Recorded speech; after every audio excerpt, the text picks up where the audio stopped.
হাতে মাত্র খুব অল্প সময় নিয়ে বাড়িতেই বানিয়ে নিন গাঠিয়ার একটা রেসিপি। তো গাঠিয়াটা কীভাবে বানাচ্ছি, খুব সুন্দরভাবে কীভাবে মচমচে হবে, চলুন এখানে শেয়ার করে নেব। আমি গীতা, আপনারা দেখছেন রাজগীত কিচেন। তো চলুন এখানে শেয়ার করে নিই। এখানে আমি 1 বাটি ভরে বেসন নিয়ে নিয়েছি, তবে বেসনটা এখানে পুরোটা ভালোভাবে ভাঙা নেই, তাই জন্য এটাকে একটা হাতার সাহায্যে চলুন ভেঙে নিই। হালকা হালকা ভেঙে নিলে এটা পুরো যেন এর মধ্যে দানা না থাকে, ভালোভাবে মিহি করে এটাকে কিন্তু ভেঙে নিচ্ছি। চাইলে কিন্তু এটাকে আপনারা মানে একটু চালনি করেও চেলে নিতে পারেন। তো দেখুন এখানে পুরো বেসনটা কিন্তু খুব ভালোভাবে ভাঙা হয়ে গেছে, একেবারে মিহি বেসনটাই কিন্তু আমি এখানে নিয়েছি। তো দেখুন এখানে বেসনটা কিন্তু পুরো সুন্দরভাবে ভাঙা হয়ে গেছে। আর এখানে এবার আমি দিয়ে দেবো এতটা মতো কালো জিরে, 1/2 চামচ মতো কালো জিরে দিলাম। আচ্ছা, আমি আরও 1/2 চামচ এর মধ্যে অ্যাড করে দিলাম। আর এর মধ্যে দেব হচ্ছে জোয়ান। জোয়ান দিলে কিন্তু মুখে যখন যায় এটা কিন্তু দারুণ লাগে খেতে, আর গ্যাস অম্বলটাও কিন্তু এই বেসনের জিনিসটা খেলে হবে না। এবার আমি এটাকে খুব সুন্দরভাবে দেখুন মিশিয়ে নিচ্ছি, পুরো জিনিসটা ভালো করে মিশিয়ে নেব। আর এবার এর মধ্যে দিয়ে দিচ্ছি স্বাদ মতো নুন। তো আমি এর মধ্যে এবার অ্যাড করে দেব স্বাদ মতো নুন। পরিমাণটা বুঝে দেবেন, যাতে এটা গাঠিয়া ভাজা, যাতে নুনটা বেশ পরিমাণটা ভালো লাগে মুখের মধ্যে গেলে, সেই অনুপাতে কিন্তু নুনটা নেবেন। আর নুনটা দিয়ে খুব সুন্দরভাবে কিন্তু এটা আবারও মিশিয়ে দিলাম। এবার আমি এটাকে একটা সাইডে রেখে দিচ্ছি। এবার বানিয়ে নিচ্ছি এর মধ্যে দেব যে তেল, সেটাকে।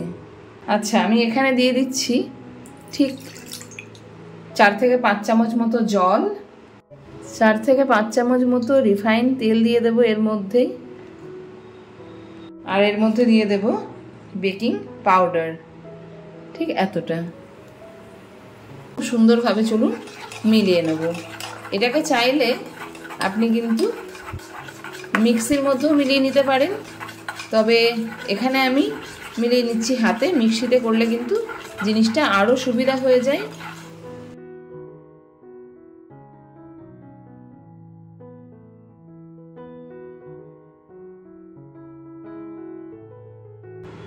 তো দেখুন এখানে আমি অল্প অল্প করে এই জলটা ঢেলে দিচ্ছি, আর এটাকে কিন্তু একটু একটু করে মেখে নেব।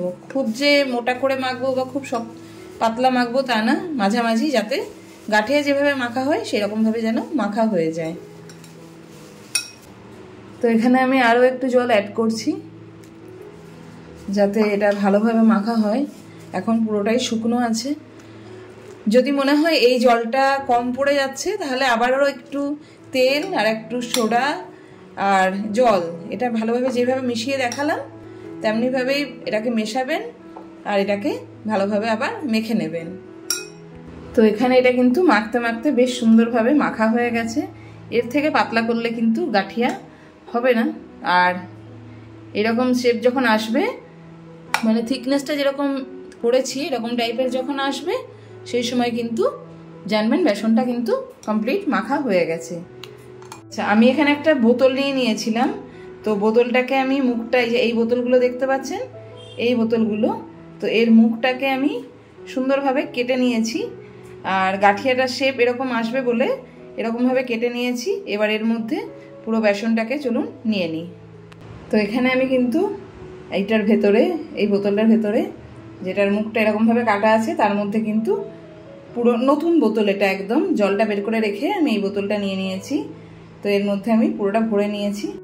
তো দেখুন এখান থেকে কিন্তু এই যে মুখটা ফুটো করে রেখেছিলাম, সেখান থেকে একেবারে গাঠিয়ার মতো যে শেপগুলো হয় সেই শেপেই কিন্তু বেসনটা বেরোলো। এবার আমি এখানে তেল গরম করতে দিয়ে দিয়েছি কড়াইয়ের মধ্যে।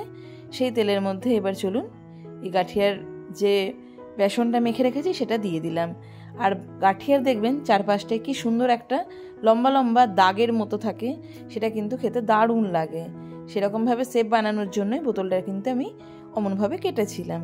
তো দেখুন এখানে গাঠিয়া কিন্তু ভাজতে দিচ্ছি। কেউ যদি অনেক তেলে ভাজতে চান তো সেটা আলাদা ব্যাপার, তবে আমি খুবই অল্প তেলের মধ্যে, মানে যাতে ভালোভাবে ভাজাও হয়ে যায়। খুব বেশি পরিমাণ কিন্তু দিলে হবে না, বেশি পরিমাণ বেসন দিতে হলে আপনাকে কিন্তু কড়াইয়ে তেলের পরিমাণ প্রচুর বাড়াতে হবে।